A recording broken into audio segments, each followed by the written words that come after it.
আজকে হচ্ছে শুক্রবার আর বাইরে পড়ছে ঝমিয়ে বৃষ্টি। বৃষ্টির সময় তো কারোরই অফিস যেতে ভালো লাগে না, বাট কিছু করার নেই, যেতে হবে। আর মায়ের তো সব রান্না হয়ে গেছে, আর তোমরা রান্নার ভিডিওগুলো অনেক ভালোবাসা দিচ্ছ, তার জন্য ভাবলাম চলো আবার শেয়ার করি আজকের আমাদের মেনুতে কি কি হয়েছে। তো ফার্স্টে এটা খুলি। এখানে রয়েছে ইলিশ মাছের মাথা দিয়ে লাউয়ের ঘন্ট, এই যে ইলিশ মাছের মাথাটা।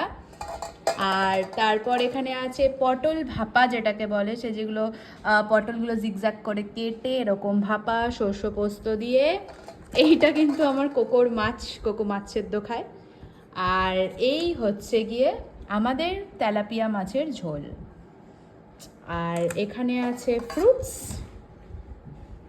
তো তো খেতে বসে পড়লাম।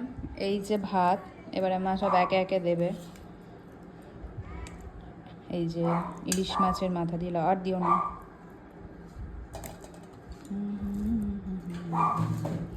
গরম পুরো। গরম হবে না, এই হাতটা কামড়া না, দারুণ লাগে।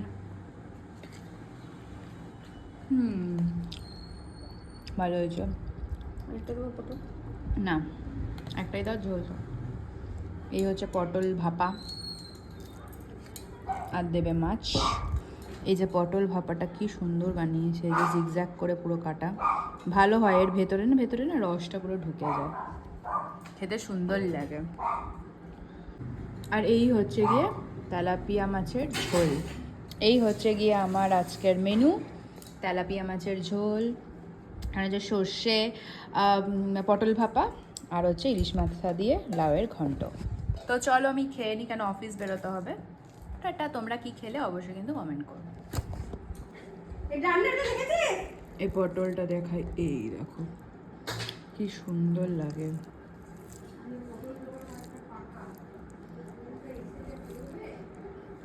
তো চলো খেয়ে নি। তো চলো এবার মাছটা খাবো, মাছের ঝোল, যে মাছ, আলু আর বেগুন।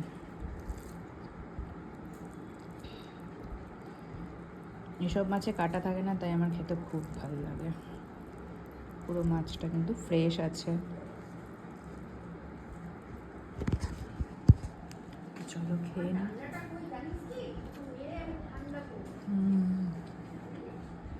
দারুণ হয়েছে।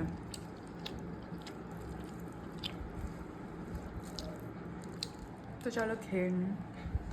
আর এখানে দাঁড়িয়ে আছে মাছের গন্ধে।